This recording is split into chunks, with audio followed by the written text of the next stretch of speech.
آپ ابھی تک اپنے آرگومنٹ سے اپنے جو آپ کا انالیسس تھا اسے اسٹک کرتے ہیں؟ اسٹک کیا کرتا ہوں, وہ تو پروو ہو گیا یار. آئی مین اسٹک کرنے والی بات ہی کیا ہے. دیکھیے شیخ صاحب جیسے کہتے ہیں نا, سیاسی طور پہ سنگل ہڈی پسلی والے شخص ہیں. مطلب ہے کہ وہ 3 دفعہ الیکشن ہار چکے ہیں. اگر انہیں پلیٹ فارم نہیں ملتا یا عمران خان کا یا نواز شریف کا, تو وہ الیکشن نہیں جیت سکتے, سیدھی سی بات. اب الیکشن جیتنا یا نہ جیتنے کی بات نہیں ہے. شیخ صاحب کوئی اتنی ایسی کموڈٹی نہیں ہے کہ ان کے بغیر کوئی پارٹی نہیں چل سکتی. مگر شیخ صاحب ایک کنسٹیٹیونسی, بڑی پاورفل کنسٹیٹیونسی کو ریپرزینٹ کرتے ہیں, اور اس وقت نہ وہ کنسٹیٹیونسی پیپلز پارٹی کی ہے نہ وہ نواز شریف کی ہے. تو وہ تو اور کس کی ہے, تو وہ تو اب ظاہر ہو گیا.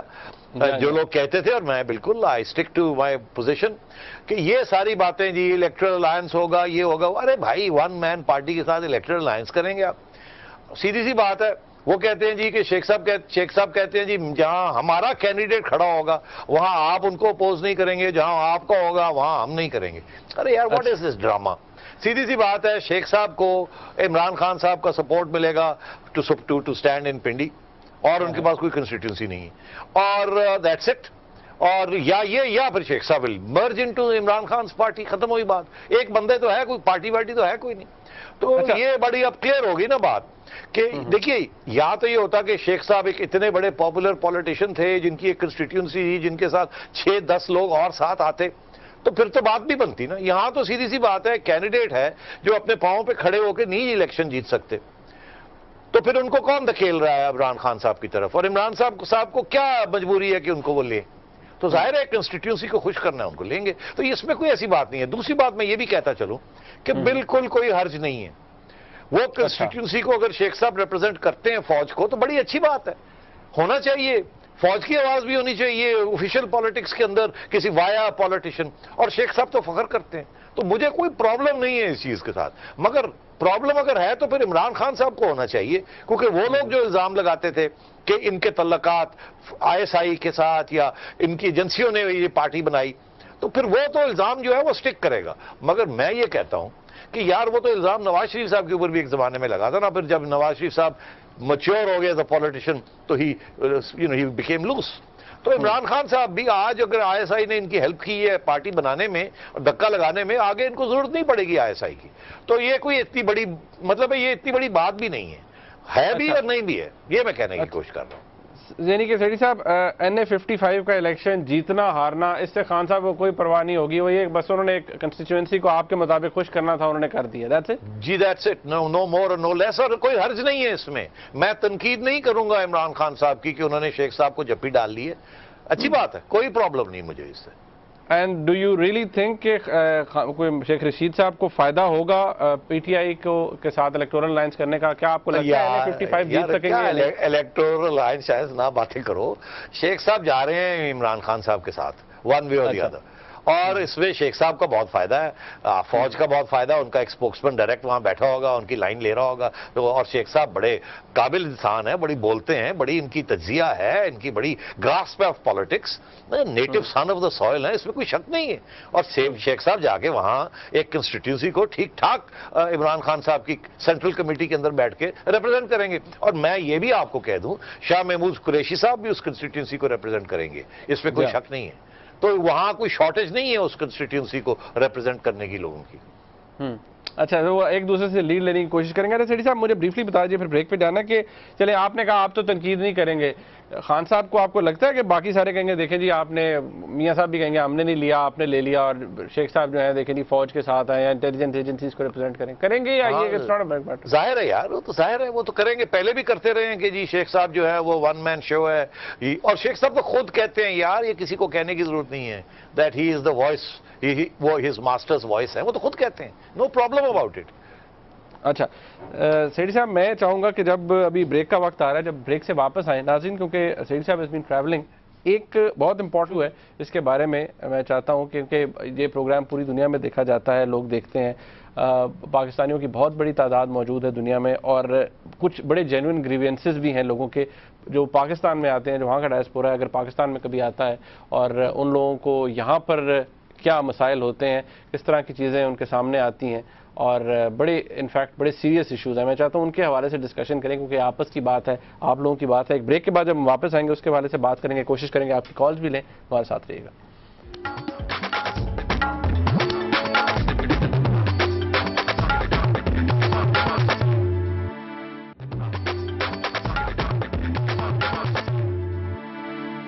ناظرین, اب جو بات میں اور شیڈی صاحب کریں گے وہ بڑی اہمیت کی حامل ہے کیونکہ اس کا تعلق کچھ مافیا سے ہے. شیڈی صاحب ہیز گاٹ سم انفارمیشن کہ جو باہر پاکستانی رہتے ہیں جب وہ پاکستان آتے ہیں تو ان کو کس طرح کے مافیاز کا سامنا ہوتا ہے اور وہ ایکچولی ان کے ساتھ ہوتا کیا ہے ان سمپل ورڈز. شیڈی صاحب, آپ یو بین ٹریولنگ, آپ امریکہ بھی گئے ہیں, انگلینڈ بھی آئے ہیں, مڈل ایسٹ میں بھی گئے ہیں, تو کیا کس ٹائپ کی چیزیں, کیا پرابلمس کیا ہوتے ہیں لوگوں کو جنرلی؟ یا منیب, جہاں بھی میں جاتا ہوں جب پاکستانیوں سے ملاقات ہوتی ہے تو 2-3 ایشوز جو ہمیشہ ریز کیے جاتے ہیں. پہلے تو ظاہر ہے کہ وہ ڈول نیشنلٹی والی بات ہوتی ہے کہ جی ہمیں ہمارا حق ہونا چاہیے, ڈول nationality is a good thing, اور ہمیں الیکشن میں بھی حصہ لینے کی اجازت ہونی چاہیے. تو ظاہر ہے they are all in favour of dual nationality, اور یہ کہ جی ہمیں اجازت ہونی چاہیے الیکشن میں, کیونکہ ہم سے زیادہ لائل پاکستان میں جو رہنے والے ہیں وہ بھی نہیں ہیں, کیونکہ ہم تو یہاں پسینے کے ساتھ کماتے ہیں اور کما کے بھیجتے ہیں, اور سارا وقت ہماری توجہ پاکستان کی طرف ہی ہوتی ہے. اور یہ اس میں کوئی شک ہی نہیں ہے کہ اگر آپ اور میں پاکستان میں بیٹھ کے 24 گھنٹے میں سے 12 گھنٹے ہم پاکستان کا سوچتے ہیں تو یہ تو 24 گھنٹے پاکستان کا سوچتے ہیں. آپ امیجن نہیں کر سکتے کتنے جذبے کے ساتھ, کتنی محب الوطنی کے ساتھ جو اوورسیز پاکستانیز ہیں جہاں بھی ہیں, مڈل ایسٹ میں ہیں, امریکہ میں ہیں, یورپ میں ہیں, برطانیہ میں ہیں, جس قسم کا بھی طبقے سے آئے ہیں, مزدور طبقے سے آئے ہیں, مڈل کلاس کے طبقے سے آئے ہیں, ڈاکٹرز, پروفیشنلز, اپر کلاس, سارے preoccupied and totally loyal to Pakistan. اس میں تو کوئی شک ہی نہیں ہے, اتنا پیشن ہے, اتنی بلیف ہے ان پاکستان. دوسری بات یہ کہ تو اس لیے they are concerned about Pakistan. ہر بندہ پوچھتا کیا ہو رہا ہے جی, کیا ہوگا, یہ اس کے بارے میں آپ کا کیا خیال ہے, ایسے کیوں ہوا, ایسے کیوں نہیں ہوا, بہت انوالوڈ ہے. پہلی بات تو یہ اچھی بات ہے. دوسری بات یہ کہ پریشان بھی ہیں کہ کیا بات ہے کہ ہم اتنی کنٹریبیوشن ہے ہماری 13-14 ارب ڈالر لیگل سورسز سے اور 8-10-15 بلین ڈالر انلیگل یا ان آفیشیل سورسز سے حوالے کے ذریعے ہم پیسے بھیجتے ہیں کما کے, جس کے ساتھ آپ کی معیشت چلتی ہے, and which is about 10% of your economy. بہت بڑا کنٹریبیوشن ہے آپ کی اکانومی, کنزیومر اکانومی کے لیے. تو ہمیں ہمارے ساتھ جو حادثہ ہوتا ہے اس کی جو داستان جو مجھے سنائی جاتی ہے, آئی مین دے شاک. میں صرف موٹی موٹی بات بتاؤں,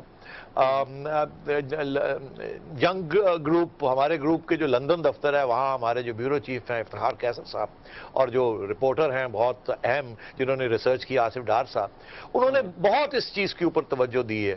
اور وہ مجھے بتا رہے تھے جب میں لندن میں تھا کہ 5 انہوں نے جو ریسرچ کی اور جس میں جنگ کی خبریں بھی چھپ رہی ہیں کہ 5 قسم کے قبضہ گروپس ہیں جن کی کہانیاں جو لوگ پاکستان جاتے ہیں لندن سے یا برطانیہ سے واپس آ کے جو کہانیاں سناتے ہیں وہ کہتے ہیں 5 قسم کے قبضہ گروپس جو ہیں وہ ان کو پکڑ لیتے ہیں.